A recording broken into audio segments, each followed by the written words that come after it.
안녕하십니까. 이번 시간에는 감지기, 비상 콘센트 등 그 방제의 이제 실제 전번 시간에서는 이제 30분 동안은 왜 건물별로 그렇게 구체적으로 방화벽이라든지 그 내화 구조를 해야 되며 소방 설비를 갖춰야 되는지, 이것이 우리가 일반적으로는 대개가 소방법이 있기 때문에 그걸 지켜야 되기 때문에 갖춰야 된다 이런 생각을 하잖아요. 뭐 화재를 실제로다가 진압한다는, 그 다음에 조기에 미연에 방지한다는 저기도 있지만, 그 대개가 일반적으로 떠올리는 것이 법이라는 자체를 많이 떠올리는데, 그 자체로 하게 되면 이게 법으로다가 강제로 하는 것은 상당히 이렇게 좀 수준이 낮은 국가에서 시행하는 거거든요. 일반적으로 이제 선진국이 되면 이제 되도록이면 이제 어떻게 보면 법에서는 자율로 나눠놓고 자치적으로다가 경제의 손에 의해서, 보이지 않는 손에 의해서 컨트롤이 되도록 이렇게 만들어 가는 것이 아주 선진화된 기법입니다. 그래서 지금 우선 전번 시간에 이제 왜 그것을 그렇게 그런 관점을 가져야 되는지 부분을 그냥 30분에 축약을 하느라고 여러분들한테 좀 많은 분량이 나갔어요. 그래서 이번 시간에는 이제 구체적으로 우리가 기술사들이 공학적으로 기본적인 그 어떤 컨셉을 가져야 되는 부분들에 대해서 감지기와 비상 엘리베이터, 비상 콘센트 등을 종합적으로다가 비교해서 이 시간에는 한번 보도록 하겠습니다. 그럼 교재를 한번 볼까요? 지금 소방시설에서의 종류는 대개 이제 소화시설과 경보시설, 그리고 피난시설과 소화용주설비, 소화활동설비 이렇게 볼 수 있습니다. 그래서 이 감지기는 화재를 조기에 발견하는 설비죠. 그래서 대개가 이제 선진국 같은 경우는 어떻게 하냐면은, 민간단체에서 하는 역할, 즉, 보험회사에서 하는 역할과, 정부에서 하는 역할을 이렇게, 구분해 놨는데, 정부에서는 아주 피난, 소개, 그러니까, 위험지역으로부터 빼내는 거죠. 그래서 피난과, 이스케이프, 탈출을 하는, 이런 쪽에 어떤 굉장히 주안점을 두고, 민간단체에서는 미연의 방지,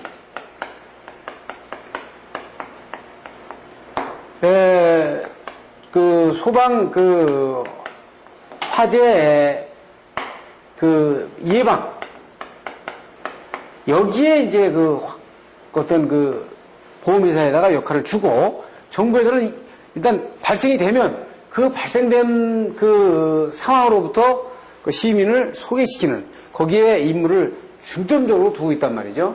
그래서 이렇게 역할 분담을 아주 크게 이게 두 군데로 이렇게 딱 나눠서 했기 때문에 실질적으로 우리는 이게 정부에서 이 부분까지를 다 막고 있는 거 아니에요. 그러니까 이것은 보이지 않는 손에 의해서, 경제적인 어떤 제어에 의해서, 만약에 화재 설비라든지 이런 부분들이 불비하게 하게 되면 돈의 페널티를 상당히 많이 먹히게 하는 그런 시스템으로다가 억제를 하고, 일단 발생이 된 거에 대해서는 정부가 안전하게 소개하는 이런 시스템 쪽으로 가고 있거든요. 그래서 지금 소방시설의 종류를 전반적인 부분에 이렇게 크게 나눠놓고 있습니다. 그래서 감지기로 보게 되면 우리가 아시는 것처럼 이 열감지기와 감지기 종류는 연감지기와 불꽃감지기 이렇게 크게 볼 수 있어요. 그래서 열감지기에서 이제 정온식과 차동식, 일정한 온도가 올라가야 동작하는 것, 어떤 온도에 차가 있으면 동작하는 것. 그 다음에 보상식이 있고요. 연기감지기에서는 광전식과 이온화식이 있을 수 있어요. 그 다음에 불꽃감지기에서는 자외선 불꽃감지기와 적외선 불꽃감지기. 자외선은 상당히 높은 온도에 화재를 발생할 때 감지하는 방법이고, 적외선은 상당히 낮은 온도에서 발생되는 화재를 감지하는 그런 감지기라고 볼 수 있습니다. 그래서 보통 화재 감지기 같은 경우, 이제 화재 감지기의 감응 시간을 보게 되면, 정온식 열감지기는 보통 폴리우레탄이 덮인 섬유 같은 경우는 270초 돼야 되고요. 보통 고음용 알코올도 이제 110초 정도 돼야 되고, 이온화식 같은 경우는 상당히 이게 400도씨의 종이 상단은 75초, 광전식은 70초. 왜냐하면 이건 연기의 그 입자의 크기에 따라서 광전식이 빨리 동작할 수도 있고 이온화식이 동작할 수도 있고 이온화식이 먼저 동작할 수도 있고 광전식이 동작할 수도 있기 때문에 그 적응 온도는 다릅니다. 그러니까 우레아폼 같은 경우는 어떻게 돼요? 이온화식이 굉장히 빠르고 광전식이 상당히 늦은 부분들을 보이죠. 그 석유 같은 경우는 지금 보시는 것처럼 이온화식 감지기는 20초, 광전식은 130초나 이렇게 오래 걸리죠. 그 일반적으로 우리가 화재가 발생하면 5분이 지나면은 화재는 거의 잡을 수 없다고 보는 거거든요. 화재가 발생한 다음에 5분이 지나면, 그러니까 30초, 300초를 지나면. 그러니까 정원식 같은 경우는 거의 5분 가까이에서 동작을 하니까요. 그래서 어떻게 됐어요? 5분이 지나면, 원래 3분이 지나면 1분의 소방차 한 대라는 겁니다. 1분의 소방차 한 대. 예?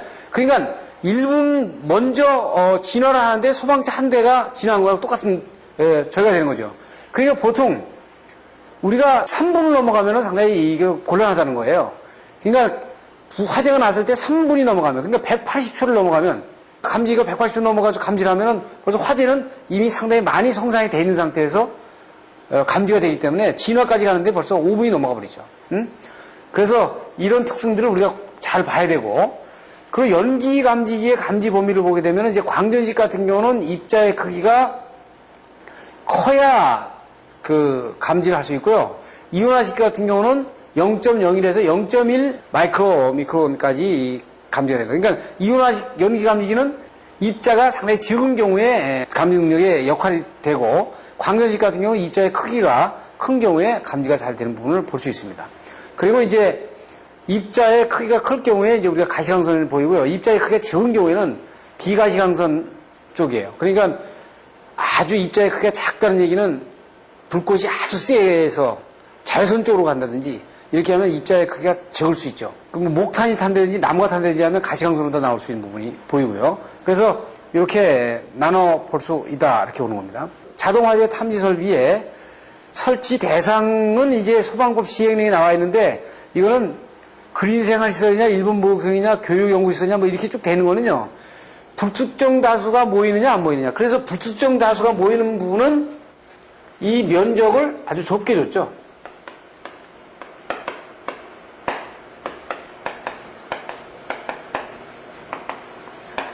그 다음에 이 항상 인지된, 항상 고정된 사람이 출입하는 데는 이 면적을 넓게 줬다고요. 네? 네, 이렇게 보시면 됩니다. 그래서 이것도 일본에서 이 소방법에서의 나눠놓은 거와 거의 비슷한 형태로 지금 우리가 나눠놓고 있는 거예요. 이것을 이제 이 NFPA에서는 이걸 NFC로 코드로 규정을 하고 있죠.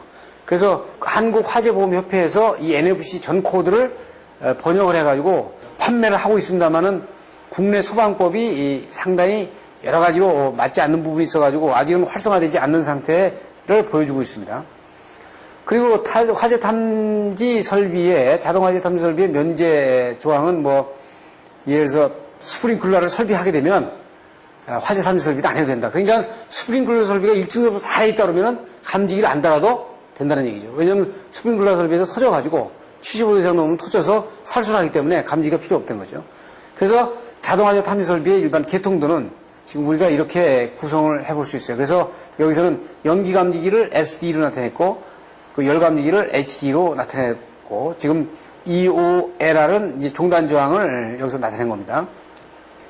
그럼 감지기의 구성에서는 보면은 감지기는 이제 신호 방식에 따라서는 일반 감지기가 있고 어드레스블 감지기가 있어요. 주소형 감지기가 있고 아날로그형 감지기가 있다. 그 감지 방식에서는 열에 의해서, 연기에 의해서, 불꽃에 의해서, 기타 이제 뒤에 아주 자세하게 여러분들한테 얘기가 되겠습니다. 그리고 이제 그 감지기를 선정하는 기준은 대개 소방법에서는 이게 4m 기준으로 되어 있는데요. 조금 요것은 우리가 이제 앞으로 시정을 해야 됩니다. 그러니까 이 4m다, 8m다 이거는 의미가 별로 없어요, 이제는.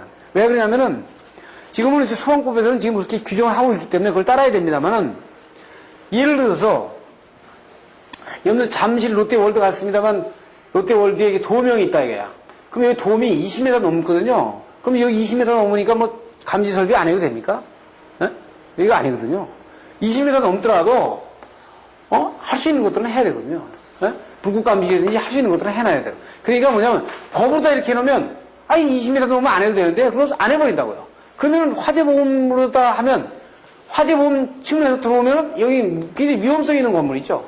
그렇기 때문에 법보다는 앞으로 우리나라가 점진적으로 가야 될 것이 지금 당장은 안 되지만 점진적으로 소방법이 민간으로 넘어오고 그 다음에 소방중공검사를 화재보험에서 하고 이런 식으로 그 다음에 보험회사에서 그 건물의 요율을 등급을 매겨가지고 그 건물주로 하여금 그 경제적인 이득을 주도록 하면 이 높이는 의미가 없죠. 그러면 어떻게 돼요? 높이에 따라서 감지기를 설치하는 게 아니라 뭐 이 일반 3m 되는데도 전부 다 감지기 달아놓는 거예요. 예? 그래가지고 어떻게 돼요? 등급의 보험료율의 등급을 좋게 받으려고. 그러니까 이 법에서 하는 거는 항상 보면 제가 다시 말씀드리지만 한 차원 낮은 그 유도 방법이다 이런 얘기입니다. 그러니까 여러분들은 기술사라는 여러분들이 수험생이거나 여러분들이 기술사다운 어떤 생각을 가지려면 이 높이에 따라서 감지기를 달아야 된다는 생각 자체는 연연한 부분은 떨어져 나와야 돼요. 네. 그러니까 기능상 어떤 세프티를 어떻게 가져갈 수 있느냐는 측면을 여러분들이 줘야지 이 법에 의해서 꼭 맞추겠다라는 생각은 떨쳐내는 것이 좋습니다. 일반적인 이런 부분도 여러분들이 이 내용은 일반 소방법에 대한 내용이니까 참조하시면 되겠어요. 지금 보면은 스포트용 감지기의 설치 기준도 보면 차동식, 보상식 해가지고 일본이 이제 1종, 2종으로 나눠놨거든요. 예? 그래서 일본 도면을 보게 되면 감지기 달아놓으면 거기에 숫자에 연감지기 그러면 연감지기 옆에다가 뭐 정훈식 같은 경우도 1종, 2종 이렇게 써놨습니다. 그러니까 이거는 대상 면적이 제곱미터. 그러니까 이 1종은 90해배까지 커버를 하고요. 2종은 70해배까지 커버를 한다는 얘기니까 이 1종이 어떻게 돼요? 더 센시티비하게 동작을 한다는 얘기입니다. 그래서 이렇게 분류하는 거는 여러분들이 참조를 하세요. 그리고 이제 공기관식, 차동식, 분포형 감지기 설치 기준도 여기 이제 뭐 그 감지 구역마다 그 다음에 검출부의 공기기는 100m 이하 뭐 이런 높이에 대한 규격이 나와 있고요. 연감지기도 설치 뭐 높이가 나와 있습니다. 1종, 2종, 3종으로 해가지고. 그래서 여기에 여러 가지 그 몇 메다, 뭐 넓이는 몇 메다, 높이는 얼마, 면적은 얼마, 여기에 대한 그 일반 법에서 나와 있는 부분들을 여기서 소개를 지금 하고 있는 겁니다. 여기도 마찬가지. 그리고 이제 감지기의 설치 면제 장소는 소방, 이것도 기술 기준에 관한 규칙에서 하고 있는데, 뭐 천장 또는 반자 높이가 20m 이상 되는 부분에서 행정자치부분 장관이 정하는 예외 장소가 아닌 경우에서는 이걸 면제 장소가 된다. 뭐 헛간, 부지성 가스가 체류하는 장소, 목욕탕, 뭐 화장실, 파이브 닥트 뭐 이렇게 돼 있는데 이거를 그 소방 기술 기준에 관한 규칙이라든지 이렇게 법으로다가 정한다는 자체가 좀 모양이 그렇죠. 여러분들한테 제가 얘기한 것처럼 이것은 그 건물 오너가 자기 건물을 보호하는 측면에서 판단하도록 맡겨놔야 되는 겁니다. 그래서 그 유용 유지가 되도록 돼야 완벽하게 방지 설비가 되는 거예요. 그러니까 오죽 안 하면 법에서 이제 제재하고 하게끔 만들고 하는 것은 이제 후진국형이라는 얘기예요. 우리가 그것을 이제 벗어나야 됩니다. 그러니까 옛날에는 그 법에서 제재하는 것이 나름대로 좀 우리가 못 살고 이 어떤 기준이 없을 때는 잘 그 공로가 있던 겁니다. 이제는 좀 의식이 선진화되고 이런 상태에서는 조금 이걸 자율적으로 가면서 경제적으로 제재하는 쪽으로 가는 것이 훨씬 좋은 효과를 가져오지 않나 이렇게 봐요. 감지기 배선 일반 감지기에서는 이제 수동 발신기를 맨 뒤에다 놔놓고 일반 감지기가 설치되어 있는 거죠. 그래서 이 감지기를 몇 개까지 다느냐, 뭐 20개까지 다느냐, 뭐 10개까지 다느냐는 기준이 이제 여러 가지 기술적으로다가 나눠질 수 있어요. 그리고 그 아날로그형이나 그 주소형 이런 것들은 지금 18번선 AWG라고 했으니까 아메리칸 와이어 게이지로요. 트위스페어 쉴드 케이블로 해가지고 쉴드선을 한 가닥씩 쉴드선이 가가지고 지금 그 아날로그형 감지기에 지금 병렬로 쭉 그 연결되어 있는 부분을 볼 수 있습니다. 지금 주소형도 마찬가지입니다. 거의 여기는 이제 쉴드선이 따라가는데 라인 1, 라인 3, 라인 2에서 라인 4로 가고 라인 2에서 라인 4로 가고 이렇게 지그재그로 가는 부분을 연결해 주는 부분을 볼 수 있어요. 지금 수동 발신기에서는 이제 뭐 보통 발신기에 대한 부분은 뭐 우리가 그 자동 발신기에 대한 부분을 얘기하는 거기 때문에 이건 여러분들이 참고를 하시도록 하시죠. 자, 이제 비화재보가 나옵니다. 제가 여러분들한테 항상 그 강의할 때 가장 많이 얘기를 하는데 이 비화재보를 우리가 상당히 우습게 보는데 굉장히 중요한 겁니다. 그러니까 비화재보를 잡지 못하면은 그 소방 설비는 거의 의미가 없다. 그래서 그 외국 같은 경우는 감지기가 동작을 했다. 감지기가 동작을 해가지고 만약에 벨이 울렸다 그러면은 이거는 즉 화재로 봅니다. 그게 무슨 얘기냐면 감지기가 오동작이라는 건 있을 수가 없다는 거죠.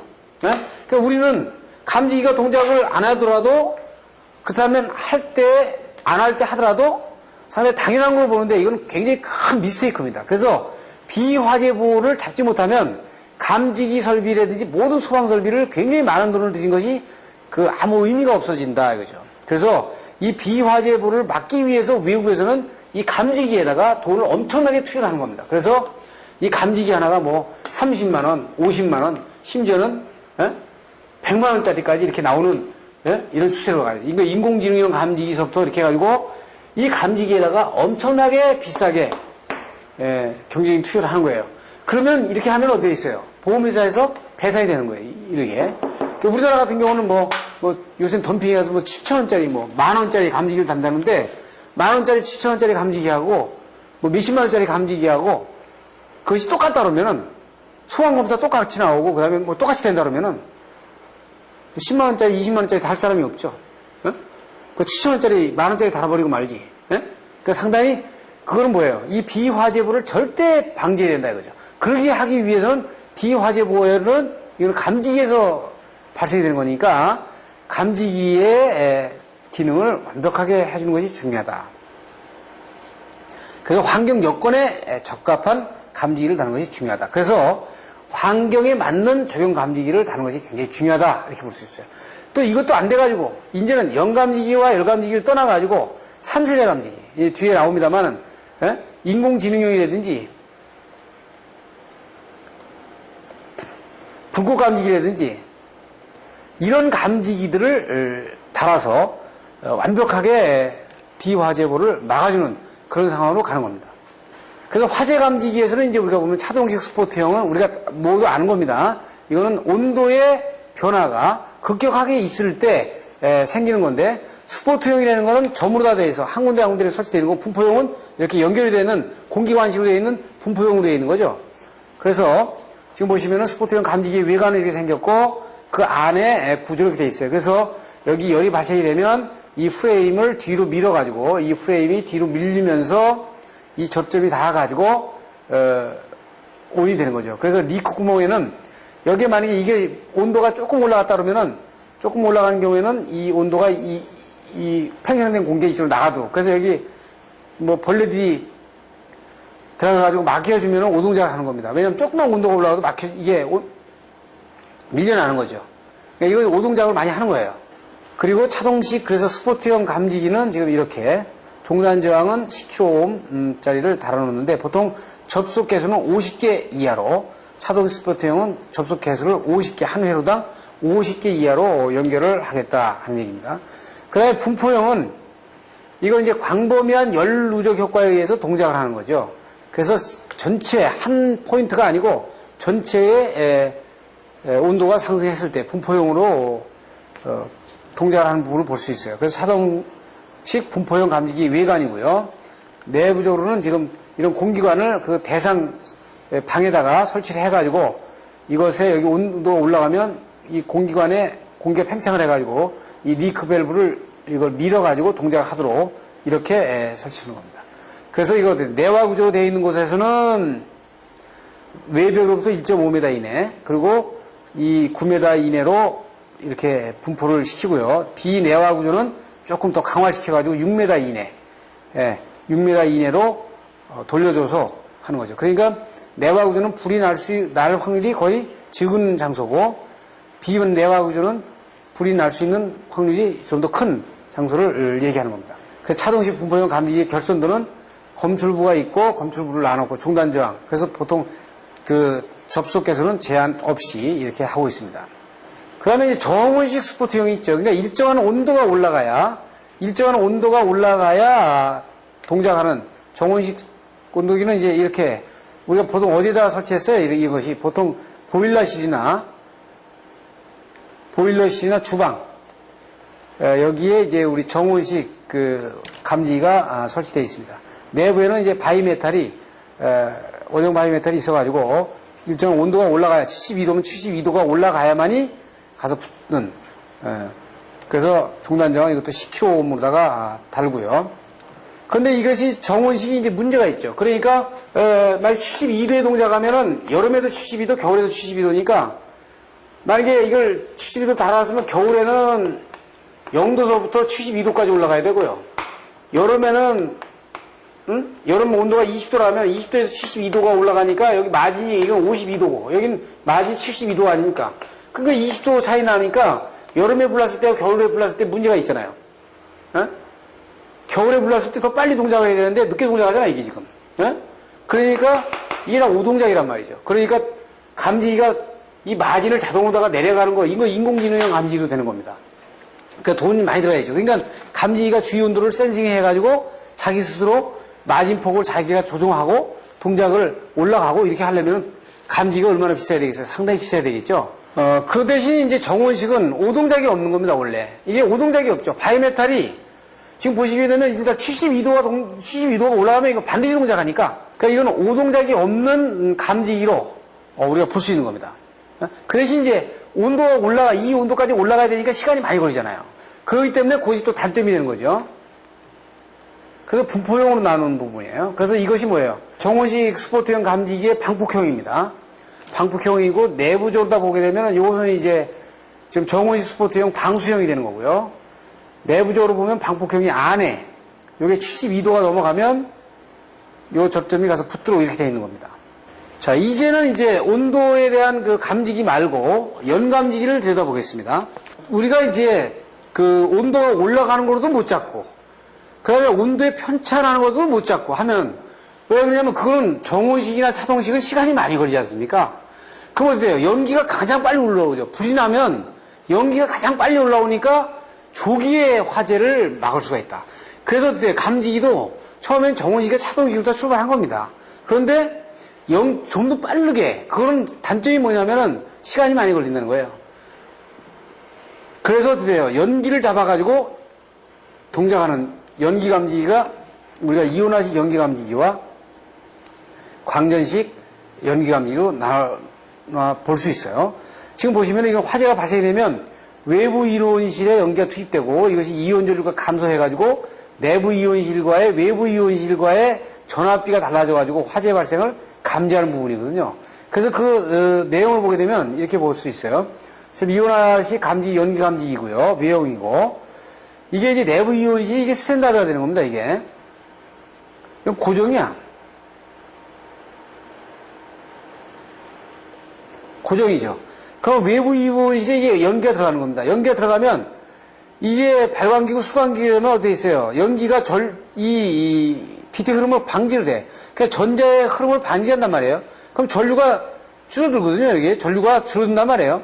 전류가 줄어들게 되면 이 스위칭으로 해서 그걸 판별을 하는데 어떻게 하냐면 지금 보시는 것처럼 전류가 정상적으로 이건 고정이거든요. 스탠다드입니다. 이게 내부 이온실이에요. 그럼 이때 전류가 이만큼 흐르는데 여기 외부 이온실에 이만큼 전류가 이렇게 떨어집니다. 떨어지게 되면 이 전류 떨어진 거에 의해서 전압이 이 차가 이렇게 떨어지거든요. 그러면 요 차를 델타 V만큼을 검질해가지고 이걸 증폭을 해가지고 동작하는 겁니다. 이것이 이온화식 감지기거든요. 그러니까 여러분들이 답안지에다는 이런 그래프를 반드시 넣어줘야 돼. 제가 이제 마지막 시간에 답안지 작성하는 거에 대해서 쭉 설명하겠습니다만, 이런 그 그래프들을 완벽하게 이해해가지고 여러분들이 넣어줘야 됩니다. 그래서 이온화식 연기 감지기의 결선도는 이게 감지기의 이제 작동 원격 표시기가 있고, 보통 20개 이하로 종단 저항도 이것도 10kΩ으로다가 종단 저항을 맞춰주죠. 그리고 광전식은요, 광전식은 두 가지가 있어요. 비축척형이 있고 축척형이 있고. 축척형이라는 건 광전식 감지기 안에 연기가 한동안 정체를 하고 있다가 나중에 동작하도록 만드는 거예요. 그러니까 왜냐면 비축척형은 담배를 만약에 피웠다 그러면 담배 연기가 올라가가지고 바로 그냥 동작을 벌이잖아요. 그럼 오동작 아닙니까? 담배가 뭐 불이 난 게 아니잖아요.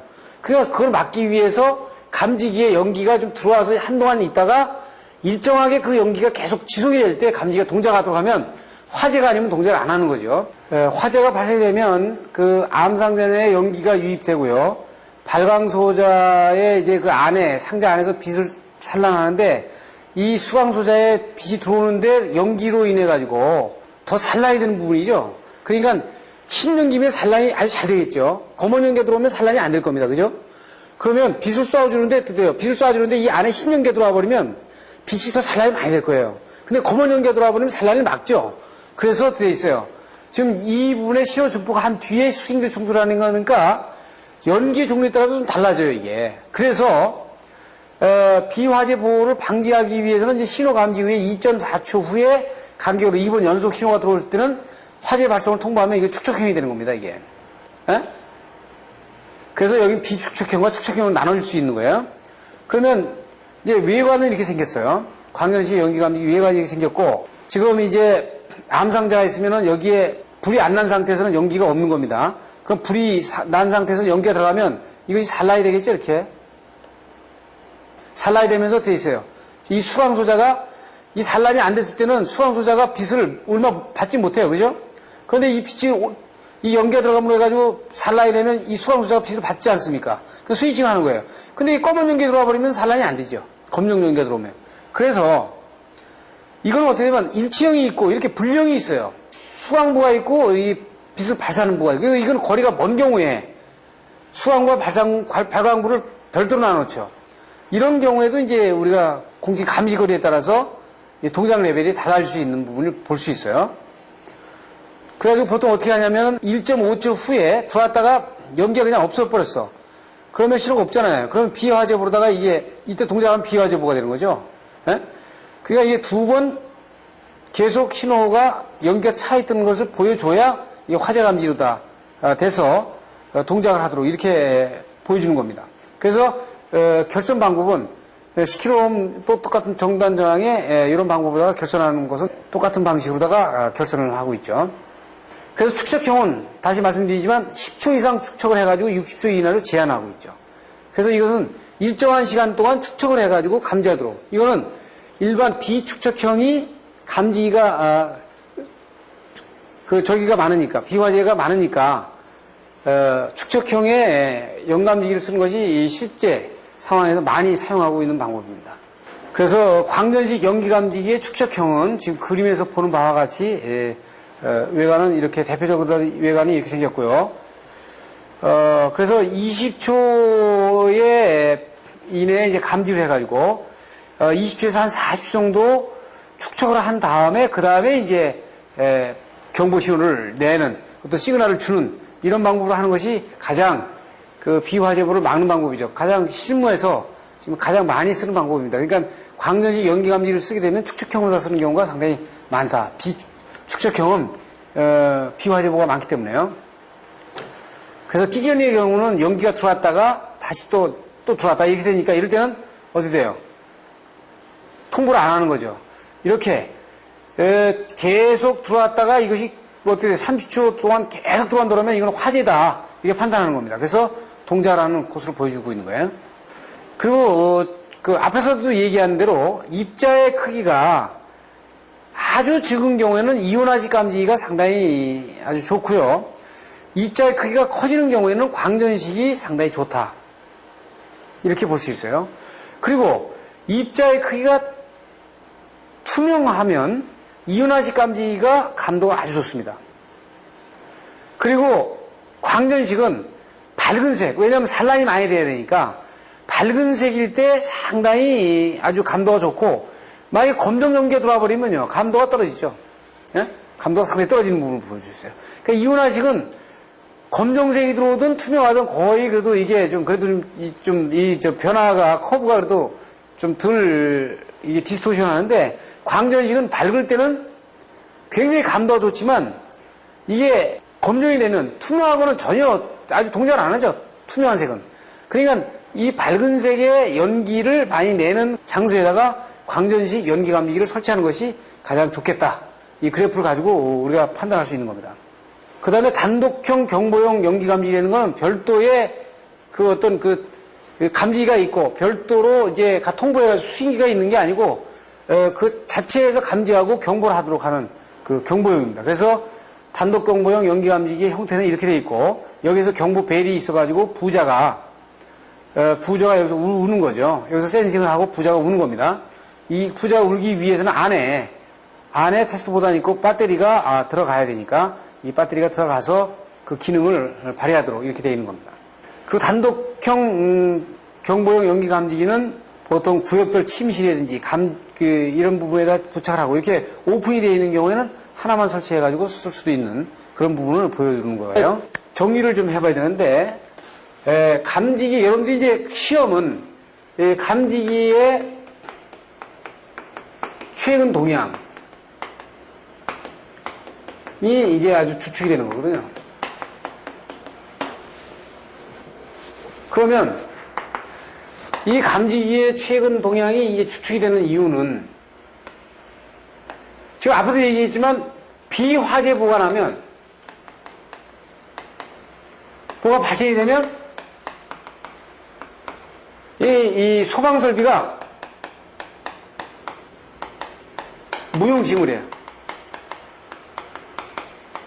그렇기 때문에 이 감지기가 최근에 1세대에서 2세대로 2세대에서 3세대로 이런 식으로 이렇게 개발이 되는 겁니다. 감지기에 엄청나게 돈을 쏟아붓고 있죠. 미국 같은 경우 그래요. 감지기에 굉장히 많이 돈을 쏟아붓고 있습니다. 우리나라는 이게 안 됩니다. 왜 안 되냐면 아까 말씀드린 10,000원짜리 감지기나 10만원 감지기나 10만원짜리 감지기나 소방검사 똑같이 나오기 때문에 이건 상당히 좀 문제가 있는 거죠. 그래서 보험으로 하지 않으면 감지기도 기술 개발을 할 수가 없는 거고 감지기에 어떤 그 비화재를 막기 위해서 업체가 노력도 안 하는 거고 이렇게 될 수 있어요. 그러니까 이런 건 시스템상 우리가 봐야 되는 겁니다. 그래서 1세대 감지기와 2세대 감지기, 3세대 감지기로 볼 수 있어요. 그러니까 3세대 감지기가 퍼지 이론이라든지 인공지능형 감지기라든지 이런 부분들을 이용을 해가지고 감지기가 주변 온도를 센싱을 해가지고 내려가고 다시 올라가고 하는 부분들을 맞춰주는 마진폭을 이렇게 조정해주는 이런 상황을 갈 수 있는 거죠. 그래서 1세대 감지기에서 3세대로 감지기가 간다는 얘기는 이건 비화재보를 방지하기 위해서 이렇게 간다고 보시면 됩니다. 그리고 화재 감지기의 이제 신동향이 화형 감지기에 출현을 해가지고 이게 20m 넘는 경우가 상당히 많거든요. 그럼 뭐 턴넬이라든지 이런 부분들이 있잖아요. 그래서 이제 자외선식 화형 감지기와 적외선식 화형 감지기. 그러니까 자외선식 화형 감지기와 적외선식 화형 감지기는 이렇게 볼 수 있죠. 우리가 시감도 곡선을 380나노미터에서 780나노미터까지라고 보면 불꽃이 이쪽에서 발생되는 것들은 이건 자외선 감지기에서 잡고요. 이쪽에서 발생되는 것들은 이 적외선 감지기 하는데 이게 어떻게 돼 있어요? 화재 종류에 따라서 아주 불꽃이 높은 에너지를 내는 불꽃을 내는 데가 있고 적은 불꽃을 내는 데가 있잖아요. 만약에 전기 화재 같은 경우는 상당히 불꽃이 아주 에너지가 크겠죠. 나무가 탄다든지 하면 불꽃 에너지가 적단 말이에요. 그래서 이건 감지기를 복합형으로 다 할 경우에는 적외선과 자외선을 같이 합쳐서 감지기로 할 수도 있습니다. 그래서 감지기의 아날로그화, 즉 이 감지기 아날로그화는 감지기가 일반적인 감지기는 감지기 자체가 어떻게 돼 있어요? 감지기가 ON을 하면 이거 화재 아닙니까? 이게 되니까 안 되겠다는 얘기지. 넌 감지기는 ON 오프 하지 말라는 얘기죠. ON 오프 하지 말고 그냥 상태만 보내. 지금 온도가 몇 도다? 지금 온도가 지금 10도다. 뭐 20도다. 30도다. 이렇게 보내주면 이 화재라는 판단은 수신만에서 하겠다 하는 얘기입니다. 그래서 이 아날로그형 감지기 배경은 화염 정보의 신뢰성을 좀 향상시키기 위해서 다른 감지기와 이 감지기에서 그 신호를 지속적으로다가 계속 정보 기능으로다가 수신을 해가지고 판단을 어디서 하냐면 수신반에서 하는데 감지기가 하지 못하도록 하는 거죠. 그렇지만 정온식이나 차도온식은 어떻게 돼요? 그 감지기가 온, 오프를 하면 수신반에서는 화재로다가 인식할 수밖에 없잖아요. 그래서 그거를 막아주기 위한 겁니다. 그래서 종래 시스템에서 아날로그형 감지기로 가는 것이 상태를 알려줘가지고 시스템의 기능 유지를 크게 향상시키는 문제를 보여주고 있는 거예요.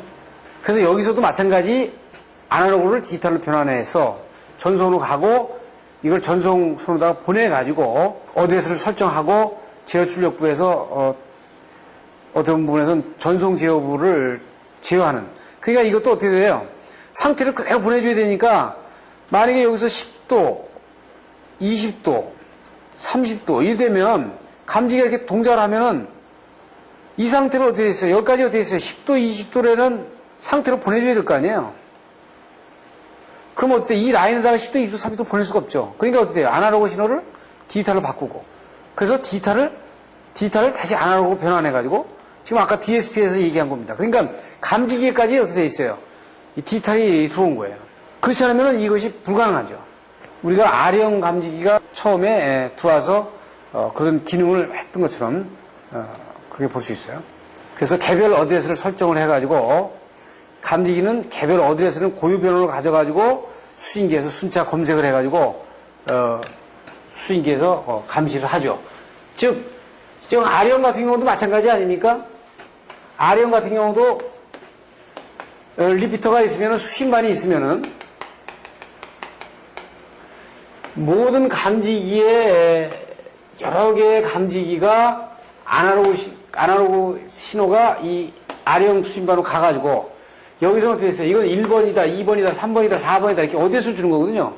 그럼 수신반에서 1번, 2번, 3번, 4번 이렇게 주면 1번에서 동작을 하게 되면 신호는 1, 0, 1, 1, 0, 1, 0, 1이다. 이렇게 되면 2번 감지기는 1, 0, 1, 1, 1, 1, 0, 1 이렇게 되면 이거 어떻게 있어요? 2번 신호가 감지하면 이 리피터에서는 이 신호를 만들어서 보내주는 거예요. 그러면 이 수신반에서는 이 신호를 받으면 2번 감지기가 동작을 했구나. 이렇게 아는 거죠.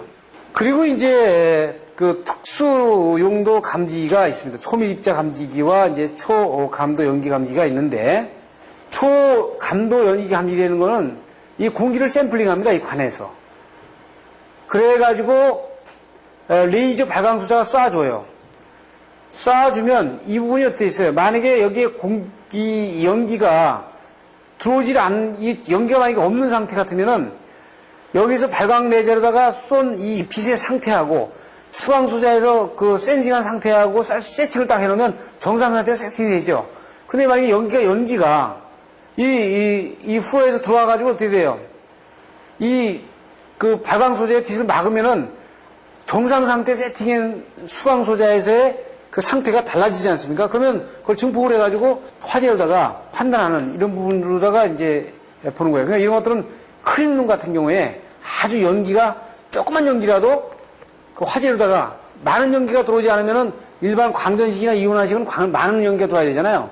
그러니까 조그만 연기가 들어와도 화재를 빨리 조기에 잡아야 될 때에서는 크림룸 같은 경우에는 화재가 발생하는 그 발생할 수 있는 개소에다가 그 근처에다가 이 초감도 연기 감지기를 놔가지고 공기를 샘플링을 해가지고 조기에 화재를 감지할 수 있는 이런 방식을 택할 수 있는 거예요. 덕트형 연기 감지기가 지금 앞에 말씀드린 내용입니다. 그래서 이거 에어 핸들링 유니트 시스템을 정지시켜서 전 지역의 연기 순환을 방지시켜야 되니까 상당히 문제가 있다. 그러니까 이 크림룸 같은 경우는 계속 에어 핸들링 유니트가 돌아가거든요.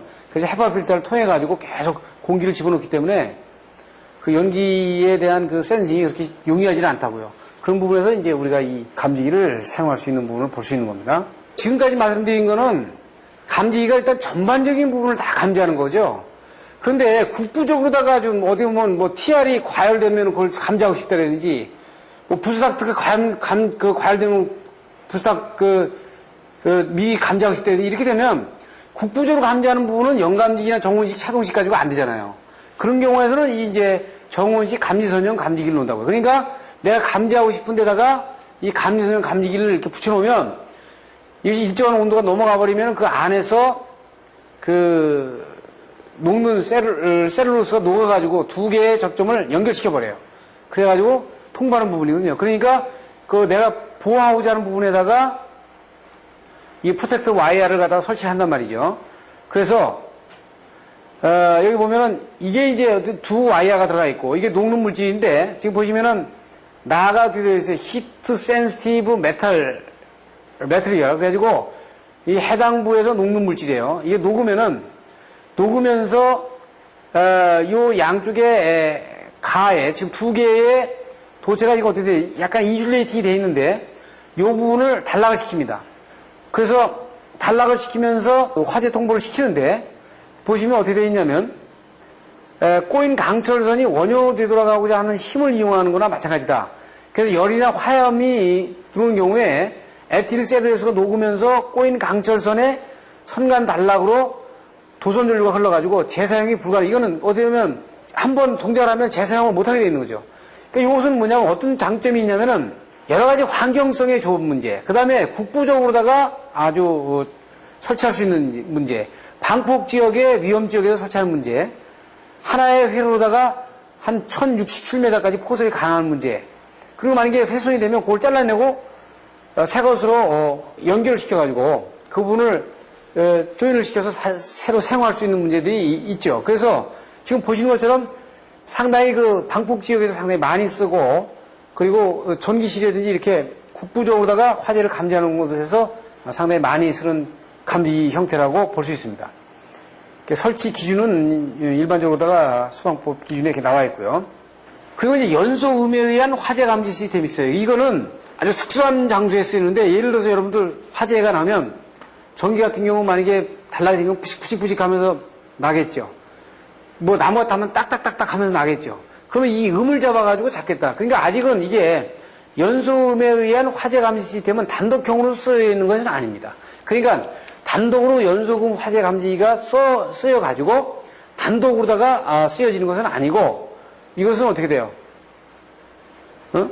다른 감지기와 병행을 해가지고, 불꽃 감지기든지 다른 감지기와 병행을 해가지고 소리를 잡아서 미리 감지할 수 있는 방법을 가능하겠다. 그러니까 이건 가청력과 초음파역과 초저주파역에 센싱을 하는 것을 잡아가지고 할 수 있는 것이 있겠다. 그래서 이거는 가청력은 일반 작품과 구별이 어려우니까 어렵죠.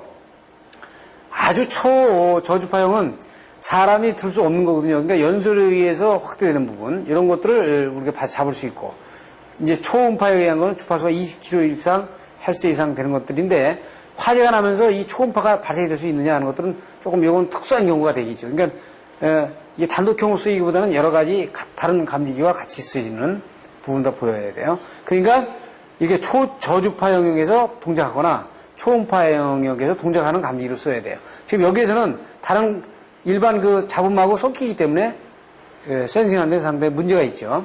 그리고 이제 한번 시험에도 났습니다만, 이제 초밀입자 감지기. 이것은 초밀입자 감지기는 이게 크림룸 같은 경우에서 많이 쓰이는 것인데, 내용을 보게 되면은요, 어떤 거냐면, 클라우드 챔버라는 부분을 가지고 이용하는 겁니다. 즉, 여기 보신 것처럼, 만약에 감지기에 이 연기가, 이 입자가 너무 적어가지고, 감지기가 연감지기라든지 이런 부분이 동작을 못한다 하면, 문제가 있잖아요. 그러니까, 그 연기를 15분이면 15분 정도의 샘플링을 해가지고, 거기서 물을 분무를 시킵니다. 그 수증기를 분무를 시켜가지고, 이 입자들이 물을, 일단 분무를 당하면, 이게 조그마한 입자든 큰 입자든 물의 크기는 똑같기 때문에요. 수분의 크기는 똑같이, 어느 입자 이하로 다 갈 수가 없기 때문에, 똑같은 형태의 입자를 가지니까 연감지가 감도가 상당히 좋아지는 거죠.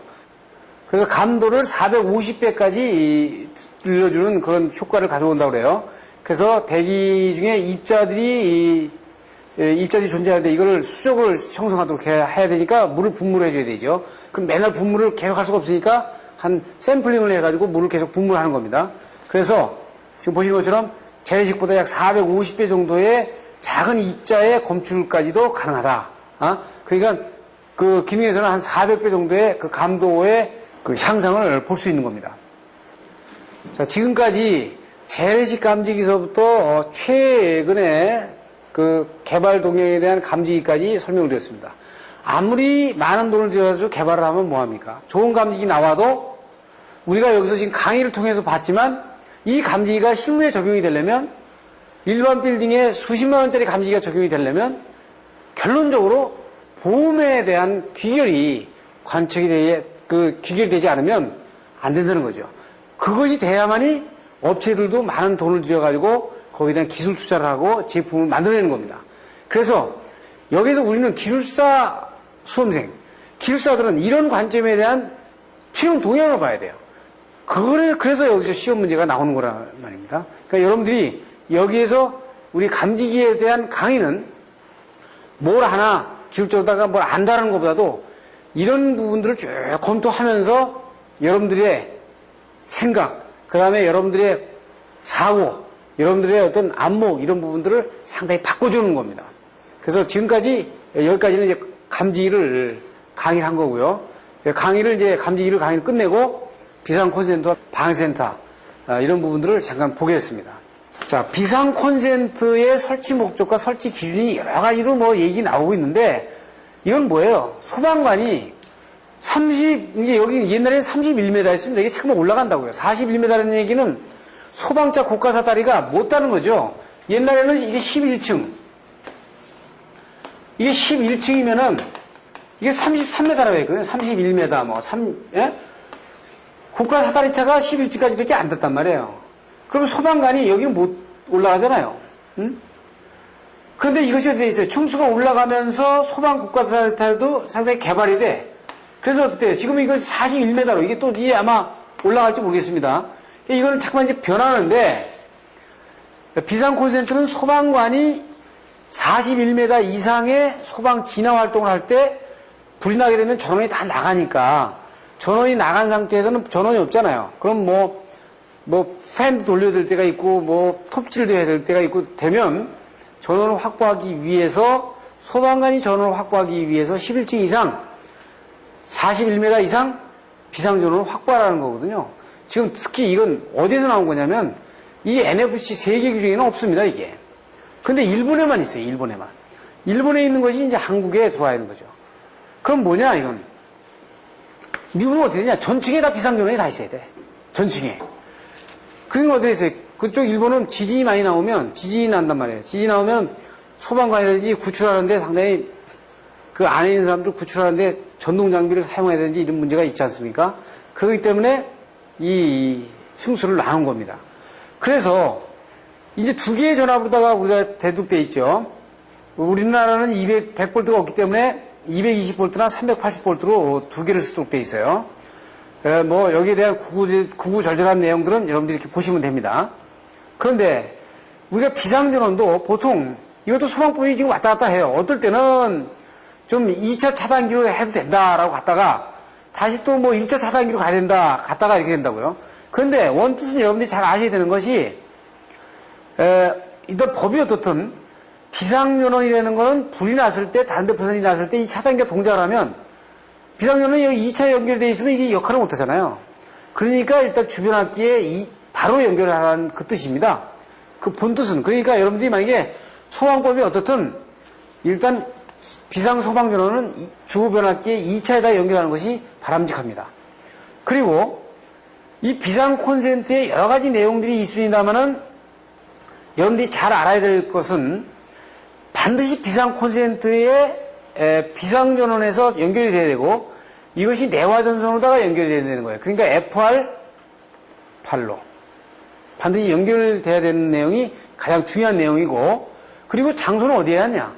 비상 콘센트 함은 반드시 어디에 있어야 되냐면 비상용 엘리베이터에 면한 그 비상계단의 전실에 있어야 됩니다. 그래서 비상용 엘리베이터를 타고 소방관이 나와가지고 비상 콘센트 함에다가 전원을 꽂아가지고 이쪽에 진화 활동을 하도록 하기 위해서 있어야 되기 때문에 비상 콘센트는 반드시 어디에 가 있어야 되냐면 사무실 곁에 가 있어야 되는지 이게 아니고 이 비상 계단과 비상용 승강기에 면하는 그 전실에 비상용 콘센트가 반드시 설치되어야 된다는 것이 가장 중요한 내용입니다.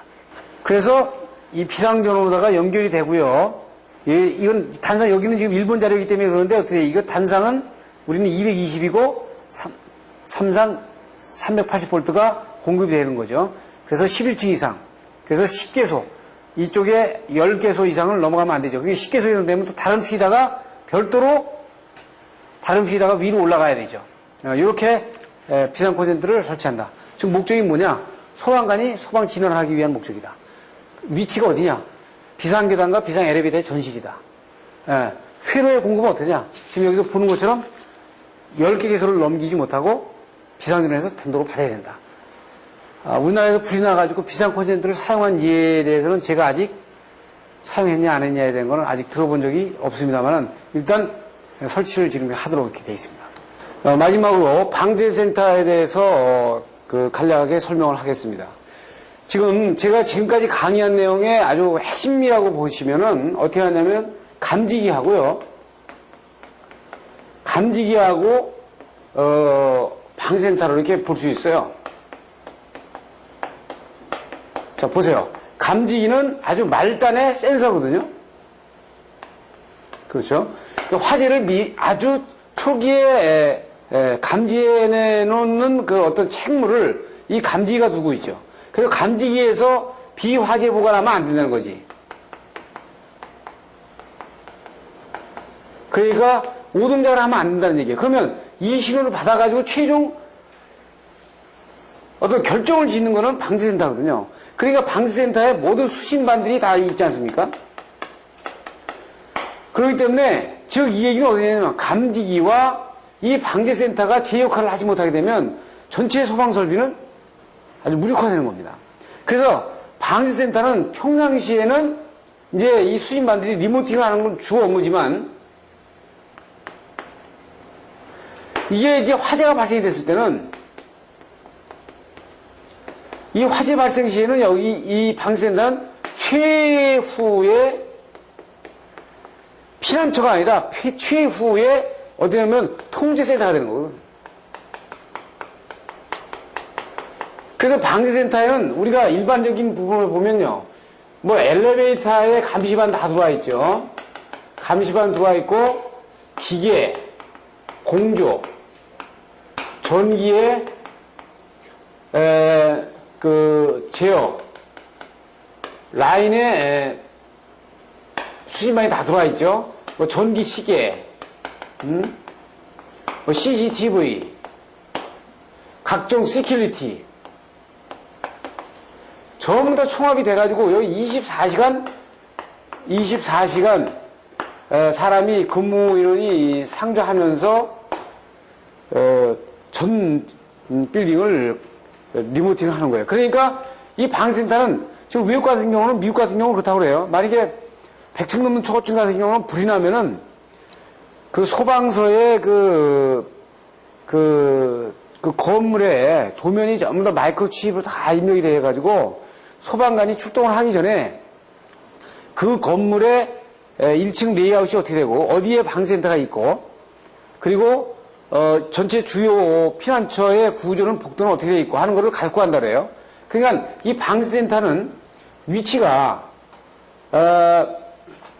이 위치를 잡는 일이 가장 중요한데 뭐 우리나라 소방법은 많이 이것이 어떻게 있어요. 뭐 1층이어야 된다 했다가 1층은 상당히 비싼 지역이니까 지상 1층이나 지하 1층으로도 된다. 그 대신 피난 계단이 두 군데로다가 통로가 두 군데 있어야 된다. 그러니까 요새는 지하 1층에 대부분 많이 둡니다. 지하 1층에 많이 두는데 이 위에가 막혀있는 공간에 두는 것이 아니라 오픈 스케일로 되어 있는 쪽에 지하 1층에 많이 놓는데 위치는 뭐냐면 첫째는 가장 중요한 거는 소방관이 접근하기 용이해야 돼요.